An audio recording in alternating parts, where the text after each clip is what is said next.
Just how deep does a bog filter need to be, and how important is it? G'day, my name is Kev. The aim of my channel is to help people build and maintain ponds without spending a fortune. If that sounds like something that interests you, feel free to subscribe and check out my website ozponds.com. When I first started learning about ponds and bog filters, there seemed to be two major players on how to build one. One was the Nelson's Water Gardens activated bog design, which stated that the bog should be 30 centimetres or 12 inches deep and covered with 3/8 inch pea gravel. The other was the Aquascape wetland filter that had 90 centimetres or 3 feet of rock and pebble of various sizes sitting above a false bottom created with aquablocks. So which one is right, or does it even matter? I've tried them both, and it honestly doesn't matter. What's more important is that you size the bog correctly, you have the right amount of flow through the bog, and you make sure that you can easily clean the bog. So when it comes to sizing the bog filter, if you want to keep a few fish and have some nice aquatic plants, you'll most likely only need a bog that's 10% the size of the pond. And if you want to keep lots of fish or big fish or messy animals like ducks or turtles, you'll want to supersize your bog filter.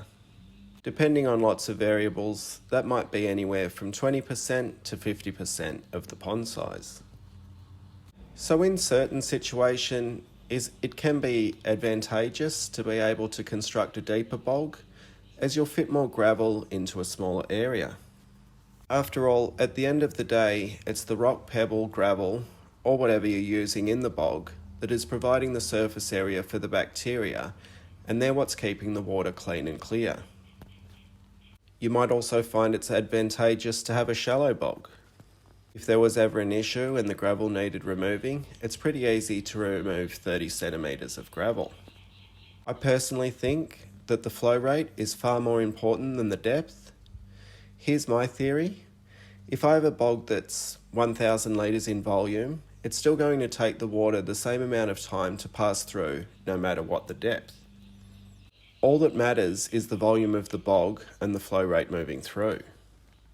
I aim for a flow rate that is 6 times the volume of the bog, and that's when the bog is empty. So for example, this is a 220 litre olive drum.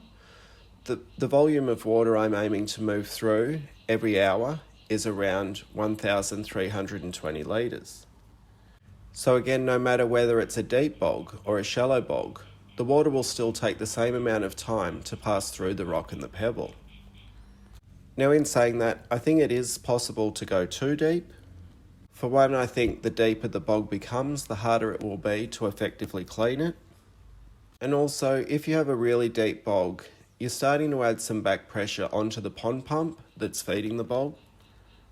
So I think both designs work well, and as long as you keep your bog in the 30 centimetres to 1.2 metre deep range, you'll have no issues. If you want to see how I've built my various bog filters, I'll link the build videos down in the description. And I also have lots of other videos talking about various things that go into creating a successful bog filter. Bog filters are truly wonderful, they're cheap to make, cost less than a traditional filter to run, and they utilise what nature has been evolved to do over millions of years.